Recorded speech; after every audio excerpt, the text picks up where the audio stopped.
Good morning and welcome back. This segment is going to be about the manual that comes with the SIG Kadet LT-40. I'm not going to read the manual to you, but there's a lot of comments I'd like to make as I thumb through the manual. I downloaded the manual online because the airplane hadn't arrived yet, and so I downloaded it, printed it out. It's about I think it's 24 pages, and so there's several things in the manual to look at. First off, on the first page, it's 70-inch wingspan, 57-inch length, and it's going to weigh 6 pounds or so. On page 2, I think there's a very important comment that says, if this is your first airplane, get an instructor. Certainly this is a more expensive airplane.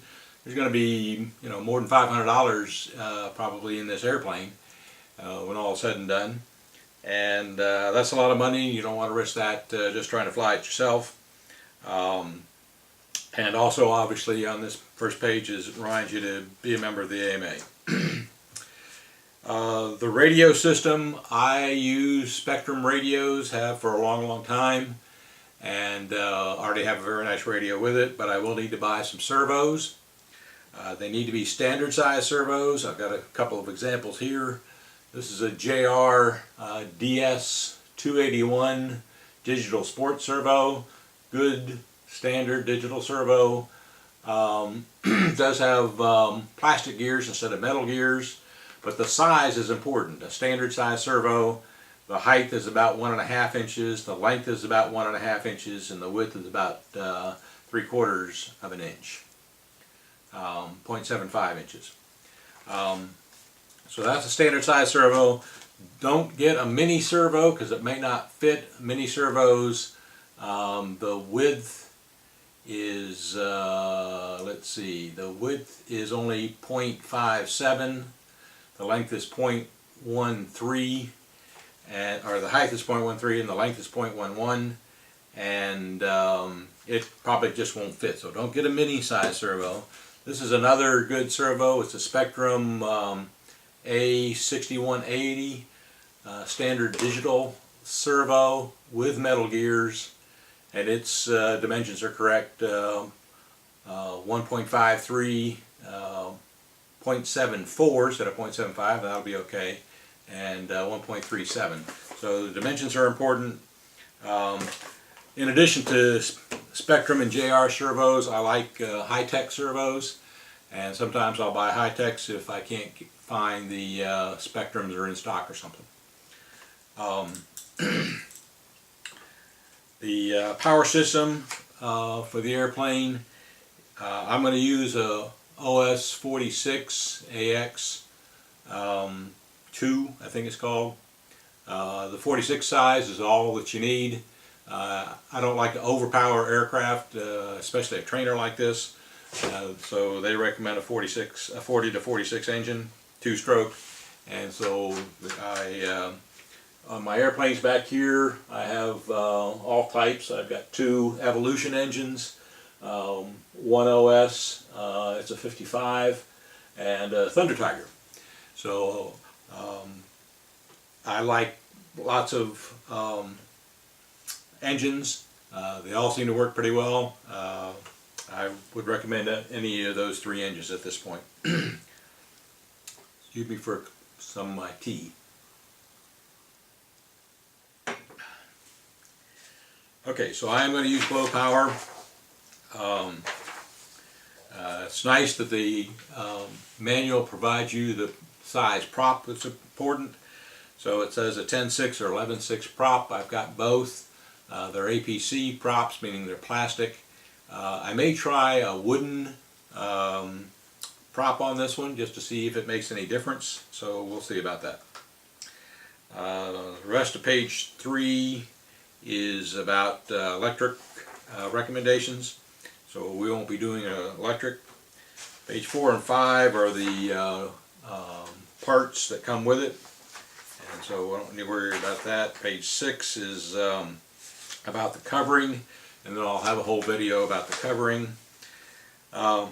The wing assembly is the first thing, and obviously on page 7 in the It's a two-piece wing that has to be glued together, which is fine. It'll be a 70-inch wingspan. I've got several wings like that. Makes it a little bit more difficult to transport to the field, but I've got a nice sized car, so it doesn't matter, and I have a trailer if I want. Shows you how to install a servo mount, applying the decals. Decals are sometimes a little hard to apply, but it's something once you get some practice on it. The fuselage assembly, you have to tear off your own covering. I don't like that, but that's the way it goes. You have to rip off the covering where the horizontal stabilizer meets the fuselage, and a bit for the fin. And the order is important. I tend to follow the order of the manual when you go through it, so I'm looking for the order of doing things. Obviously the landing gear is next. If there's a reason not to follow it, I'll tell you later as I do the build, but generally I'm going to follow the order of things that are in the manual. Glow engine installation, engine mount looks fairly standard. The spinner on page 12. It's a plastic spinner. I'll probably use an aluminum spinner. Plastic spinners tend to mar up when you have an electric starter for the engine, so I'll probably use an aluminum spinner. How to install the tank. It shows it as a 2-line tank. I'll be using a 3-line tank because I like to be able to have the 3rd line to fuel the aircraft without removing a line from the carburetor. I don't like to do that. It's just as easy to add a 3-line tank and fill it from a separate line. I'll show you how that's done. Cowling, obviously you have to cut it out. That's fairly standard for this kind of an airplane. Push rods. Push rods are showing Z bends. I don't like Z bends because once you bend the Z, you don't have any flexibility and adjustments, and that's important. So I'll be using quick disconnects instead of Z bends. And also quick connects are I think very secure as long as you use the blue Loctite on them. They work just fine. Electric motor installation, don't have to worry about that. Radio installation, there's a lot to do there. There will be several videos about radios and radio installations that I'll do. That all looks fairly standard. The control horns, I've built SIG airplanes before. They use a very good nylon control horn, easy to mount and very secure. Page 20 does show a plastic clevis, and I'll probably swap that out for a metal clevis. The plastic clevis's pin tends to break, and if we're going to use a metal clevis anywhere, if we're going to use a clevis anywhere, I'd like it to be metal. So we'll see how that works out.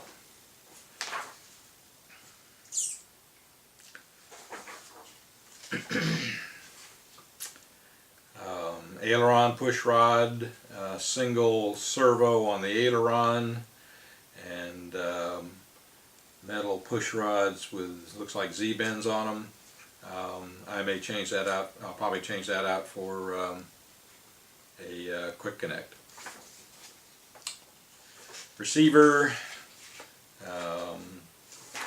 I'll explain how I feel about where receivers should go in airplanes. Very important that the antenna be visible and the kind of receiver that you use, and I'll have a whole video on that. How to make your Z-bend I'll ignore because I don't like Z-bends. Balancing your airplane, very important. The recommended balance point is there on page 23, and I'll show you how you do the balance with a CG machine, and we'll get it balanced up nice and proper. Pre-flight checkout, and obviously on the last page 24 there's a recommended control surface travel. Each of the aileron, elevator, and rudder control surfaces should have a maximum up and down, which would be 100% travel, and it shows you what that is in inches, and I'll show you how we measure that, and then from that too we'll set the low rate, so you have the maximum travel as the high rate, and I'll show you what I think will be a first guess at the low rate. We'll fine-tune that as we do the maiden flight. So fairly standard, I think well-written manual. Do recommend you read it cover to cover, especially since you can download it before you get your airplane, and unless you're going to buy it in the shop in a hobby store. But it's a good manual, and when we get the airplane we'll check it out. Thank you.